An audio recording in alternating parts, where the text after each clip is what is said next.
Metro Nashville, Police Fire Medical. I was sexually assaulted by this guy, and He sexually assaulted them. seems like he's a very dangerous person. Like my girlfriend's very concerned for her safety. I'm being cyber stalked by him. I could tell that he was like pretty much not. So many calls for help. There's something so uniquely sinister about him. So many women filing police reports. I had tears going down my face. All about the same man in Nashville, Tennessee. They knew his face, they knew his name, they knew where he lived, and they told police everything.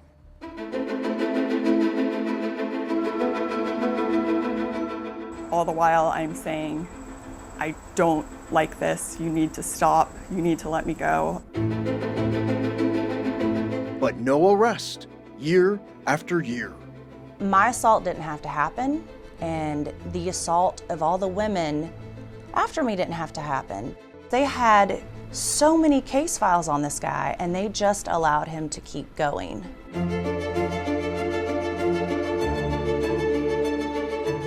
So why didn't police arrest him? Why didn't the state revoke his license? The answer to those questions were hidden in police records, internal emails, and recorded calls with police. I don't generally like us telling people this, but I can tell you I've had multiple reports on him. Evidence ultimately obtained for the first time by WSMV4 Investigates. What we found was a flawed justice system that failed dozens of women. When you review how this case was investigated, what's the word that comes to mind for you? Lazy, dropped the ball, incompetent. This person was a predator. I think he's a predator. I had no idea that I was going to a predator. I'm WSMV4 Chief Investigative Reporter Jeremy Finley, and this is Predator, a podcast investigation. Chapter 1, The Crimes of Tarek Minturi.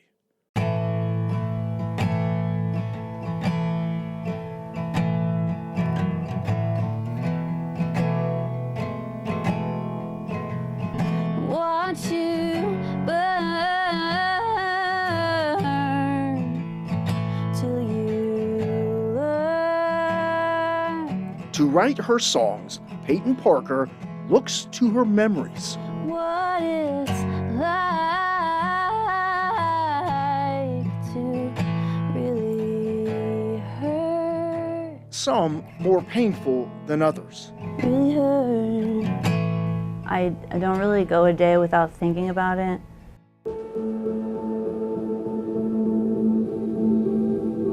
I first talked to Peyton in July of 2020. I work at the investigative unit at WSMV TV, and a producer upstairs with our station's lifestyle show emailed to say that she knew of this woman named Peyton who'd been assaulted by her massage therapist, and that Peyton had uncovered there were other female victims, all who identified the criminal.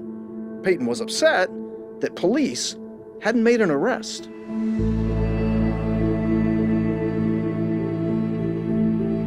It's exactly the kind of story I tend to gravitate to. I'm a crime reporter, and I've made a living out of investigating injustice and corruption, especially in the criminal justice system. But I hadn't been doing a lot of crime reporting that summer. After all, we were in the midst of a global pandemic. All of my investigative reporting was laser focused on COVID at the time, especially how the institutions designed to keep people safe were failing and people were dying.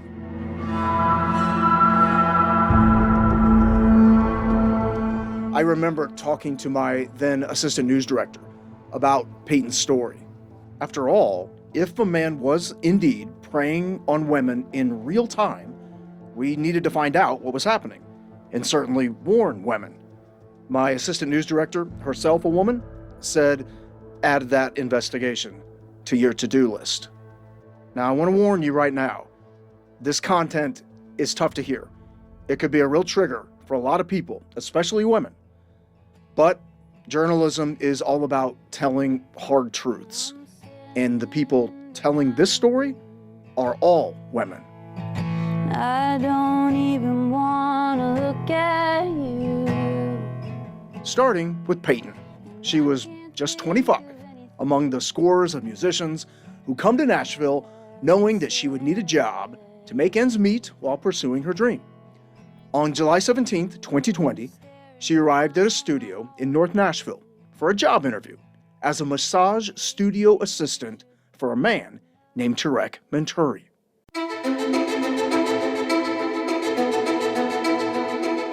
The studio, it turned out, was inside his home, and the job interview required something Parker wasn't expecting: a massage. She says Menturi would then put lotion on his hands and began massaging her shoulders and feet. Here's what Peyton remembers. He asked me if he could take his shirt off because it was getting hot in the room. And I said, no, I'm not comfortable with that. Okay. Unclear why she was being massaged as part of a job interview, she started to secretly record on her cell phone. It's hard to hear, but in the recording, Menturi talks about wanting to take his shirt off. And here's how Peyton responds to that. I'm not super comfortable with that right now. It wasn't long before Parker knew she was in real trouble. You can hear in the recording that Menturi is enjoying the massage. Oh, that's so good. Peyton remembers what happened next. I also noticed he was starting to touch himself in his genital area. I saw his hand on his crotch. According to the police report she immediately filed, Menturi began masturbating. She said she was leaving, stood up, and walked out. I called my mom, talked to her. She was like, you need to file a police report. Here's Peyton's mom, April. I expected that he would be arrested immediately, like he assaulted her.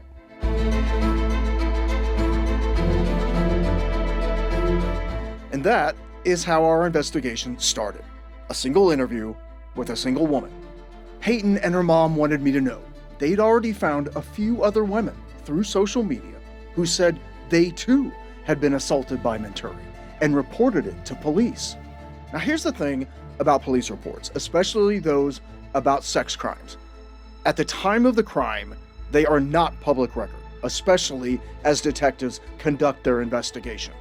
It meant we'd have to find these women with no public records, but we would find out that one woman would lead to another, and another, and another. And that is how I found Kelly Cochran, who spoke openly about going to Menturi for a massage. He had his hand on his crotch.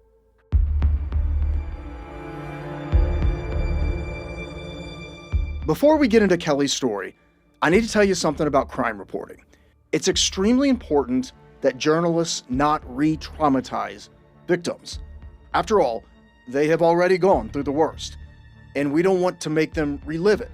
So it's a difficult balance, because not only do you have to know what happened, there has to be proof, documentation of what they claim. I always tell victims, this is your ballgame. You tell me what you're comfortable talking about. And if you have records of it, I can use that to tell your story too. And I found out pretty quickly, these women wanted to talk, not only to share their stories, but to give details about their crimes. They told me it was important for people to hear the similarities of what each of them had endured, and that they all went to police. Which brings us back to Kelly Cochran.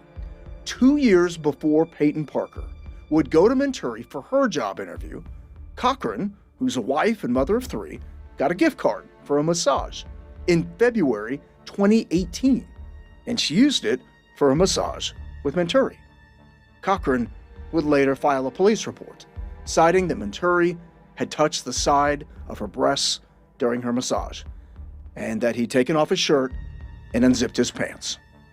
I just kept saying, this is not okay, this is not okay. Do you have any doubt that he was actually masturbating? I don't have any doubt. Here's another challenge with crime reporting. A lot of victims do not want to be identified, and you can certainly understand why, especially those who are victims of sexual assaults. And we have a policy at WSMV-TV. We grant anonymity to people who are crime victims and whistleblowers. It's how this woman, we're calling Jessica, was able to tell her story. He ended up taking his shirt off, and he said, "Oh, I'm just really hot." Her account matches exactly what she told police in her report. But it's when she reported it that really got me thinking. Remember, Kelly Cochran, the mom of three, says she was assaulted in February 2018. Well, Jessica booked a massage with Menturi 10 months before that and immediately reported to police that she had been assaulted. Here's what she told an investigator with Metro Nashville Police. He proceeded to put his mouth on my breasts, and then I could feel him getting a boner on top of me. That had to have been terrifying. Yeah, super scary. I think I was just in a state of shock that I couldn't say anything. It looked like he was pleasuring himself. I'm just a woman, I don't have a weapon. According to her police report, Menturi grabbed her hand and placed it on his genitals. I was definitely still in a state of shock driving home. Did you think he would be arrested? I did, actually.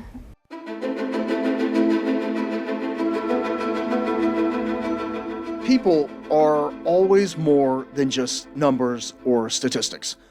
But it was important at this point for us to start keeping track of the police reports filed before Peyton Parker was assaulted in 2020. We would find a third woman who filed the police report just 4 months after Jessica. She would file it in Clarksville. Now that's a military town northwest of Nashville.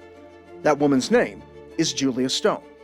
Julia wrote in her police reports, Menturi made moaning noises and could feel his genitals touch her leg.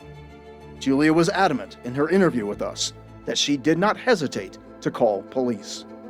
I reported the incident within hours of it happening to me. Several months after Julia says she was assaulted, a fourth woman filed the police report that Menturi put his mouth on both her breasts during a massage. And just days after that report was filed, a fifth woman, Ashley Watkins, went to Menturi's house for a job interview. This is the first time you've talked about this? Yes. He put his hands underneath the table and I could hear him touching himself. I was looking around the room at the different doors, wondering if there was a way that I could get out. I felt shocked. I was shocked that this happened. In Ashley's police report, she wrote Menturi began to masturbate. He was moaning, he was gasping for breath. I could hear his hand moving. He licked his hand and put it under the table. I knew exactly what he was doing. 3 months after Ashley Watkins, in November 2019, a sixth woman, Taylor Hancock, also went for a job interview with Menturi. Within minutes, Taylor says the assault began.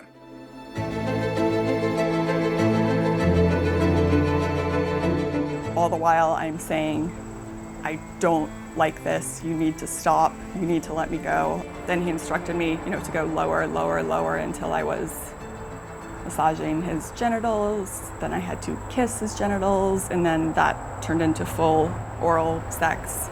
In my mind, it was like all I could really do was comply.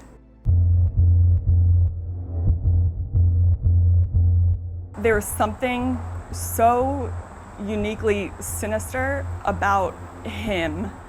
Hancock detailed the assault in a police report, but noted she did not wish to prosecute, only wanted it reported. But she tells me that she later reached out to Metro Police because Menturi was texting her, writing, "I'm so sorry for exposing myself and having my privates near your face." Menturi, though, still wasn't arrested.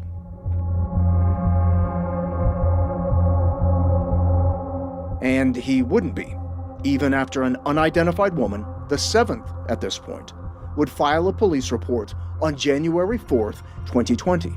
Nearly a week later, an 8th unidentified woman filed a police report. 2 days after that, a 9th unidentified woman filed a police report about Menturi. And a month later, a woman that we're calling Marissa became the 10th woman to go for a massage with Menturi and then contact police. Like the others, she had no knowledge of the victims who'd come before her. He was placing his testicles on my hands. I felt his tongue on my nipples. He was sucking my toes, and I had tears going down my face. So it's not like he was unaware that I was absolutely in a frozen panic. Like Taylor Hancock, who again was the 6th reported victim, Marissa also received a message from Menturi afterwards. I'm going to read to you now what Menturi typed and how Marissa responded. Menturi wrote, "Enjoyed!" Marissa wrote back, "I prefer you not forced your mouth on mine and put what was clearly your penis on my hands." Menturi responded, "If you had told me anything, I definitely would have complied. Please forgive me." Marissa, "I thought pulling my face away and telling you no was enough, and crying should have been another indicator." Menturi, "I hope truly you will forgive me." Once again, here's Marissa. I said, I paid you for a massage, not an assault. Did you honestly think he would be arrested that day? I thought he would. I had irrefutable evidence of what happened, and I thought surely they're gonna go.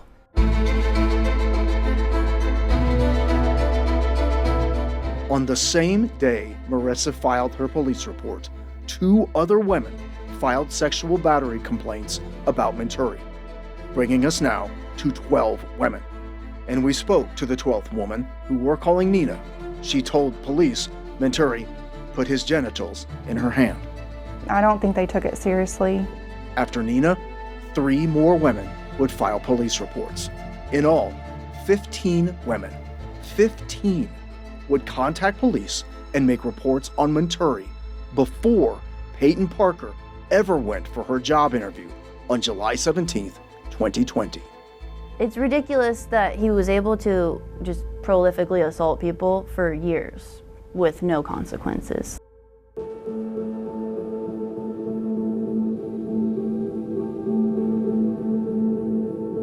But the reported assaults didn't end with Peyton Parker. Far from it. And people weren't just filing reports, they were calling 911. I was sexually assaulted by this guy. My girlfriend's very concerned for her safety. He's a very dangerous person.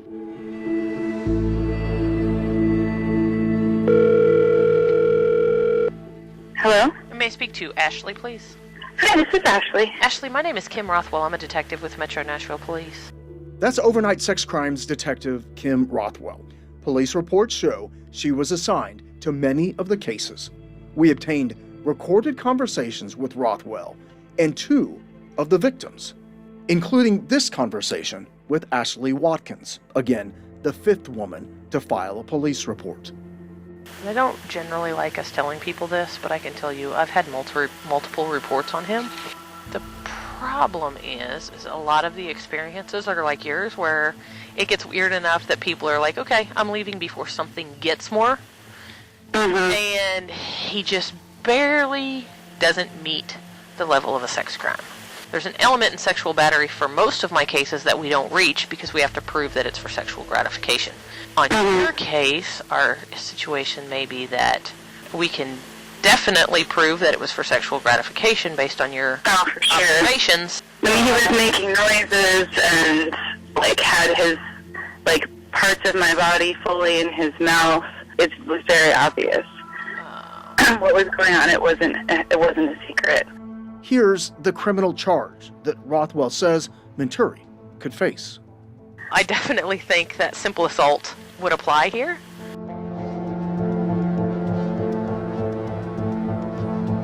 It is unclear if Rothwell knew about all the police reports filed by women, but she does know that not only are Metro Police investigating. We're working on several other charges. Not just us. I know Clarksville Police has at least one case on him.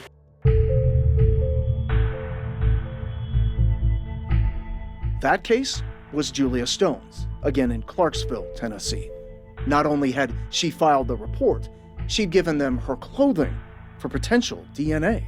Her case not only adding what she says happened, but potential physical evidence. They still have my clothes and DNA evidence. It's something Rothwell talks about in her call with Ashley Watkins. We're looking to try to get some DNA from him on another case. I do still have my socks that I've not washed. Okay, hang on to those. And I have them in a plastic bag. And it turns out yet another woman got tested for DNA evidence. And you've actually heard from her, Jessica. Back in September 2018, as the second documented victim of Menturi, Jessica went to the city's sexual assault center for DNA testing. She did not shower after arriving home from the reported assault. A nurse came in and she actually swabbed my breasts and my toes and took samples. So I thought, well, maybe they could take samples from my breasts or my feet, do something with the saliva. Her 2018 report reads, Detective Rothwell of MNPD Sex Crimes was notified. Once again, here's Rothwell and Ashley Watkins. We've been trying to track him down and get his DNA for a while, and I have not been successful in doing that. Well, I hope that these socks might be able to make a difference then. It's something Ashley talked about with us as well. I also kept my socks as DNA evidence. I put them in a brown paper bag and I let them know, like, I've got clothing with his saliva on it and I can give it to you right now. And I still don't know what happened to that evidence. I don't know if it was ever processed or not. If his DNA was found on it, I don't know. What we do know is what happened to Julia Stone's clothing. We asked Clarksville Police about it. A spokesman wrote in an email that her clothes were not tested for DNA.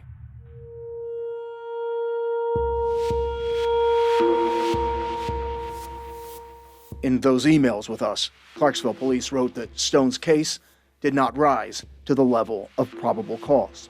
But in her phone call with Ashley Watkins, Rothwell says getting DNA is vital. We might, if it's possible, there is a chance what we may do is maybe take out a warrant on him, maybe even for your incident, so we can get him locked up and get his DNA that way. This definitely needs to be stopped if it's really been going on for this long. Yeah. Some of them are actual legitimate crimes, and he absolutely needs to be arrested. I wondered what Ashley Watkins' expectations were after filing the police report and giving up her clothing. What did you think would happen? None of it went the way I thought it would happen, to be honest. I stopped hearing from the detectives. I asked the same question to Peyton Parker, again the first woman who told us her story. I wonder if you thought at the beginning, well, I'm in pretty good hands. Yeah, I'm a huge Law & Order SVU fan. I thought I had my Olivia Benson, but I did not.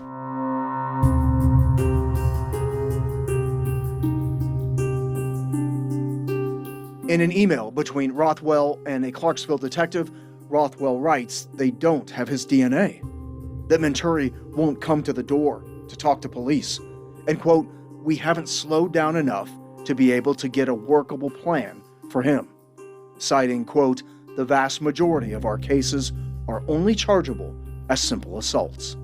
Here again is the woman we're calling Nina. Once it got turned over to Rothwell, I just did not feel like she cared at all. Every time I tried to call her, she just had no information for me. It's something Jessica says as well. Heard from the female detective 3 months later. She said it was still in process. She would get back with me. I tried emailing her, tried calling her, never got anything back. I thought maybe someone would get back to me, but no one ever did.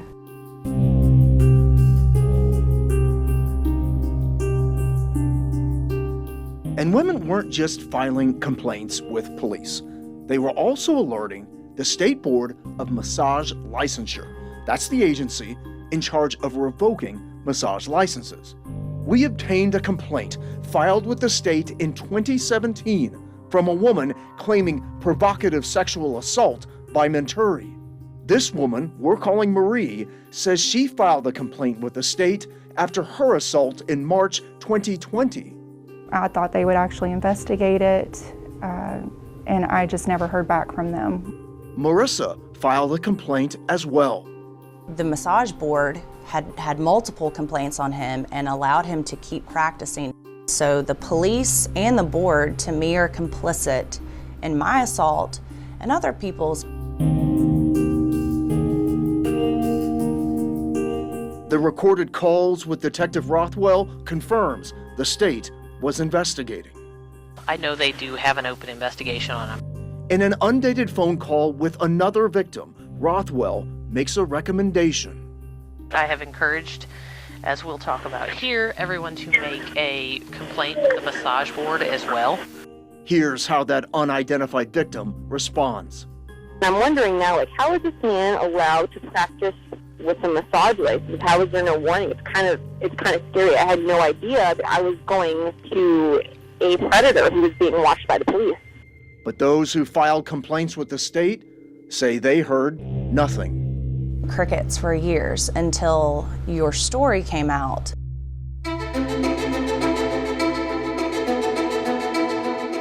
Coming up, the cat and mouse games begin. I want him to be prosecuted. I want there to be actual consequences. As we begin to expose his crimes on television. When I saw that news story, it kind of destroyed me. I was angry. Menturi continues to violate women. People like me are falling through the cracks. And no arrest. It's really frustrating. It's really troubling. A famous talk show gives Menturi a national audience. This story made the news in Tarek's hometown.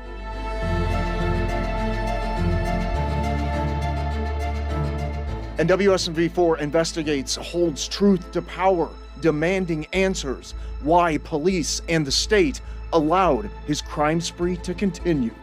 Obviously, there has been a breach in public safety. And at last, we track down Menturi himself. Mr. Menturi, is there anything that you want to say to your accusers? That's next on Predator, the podcast.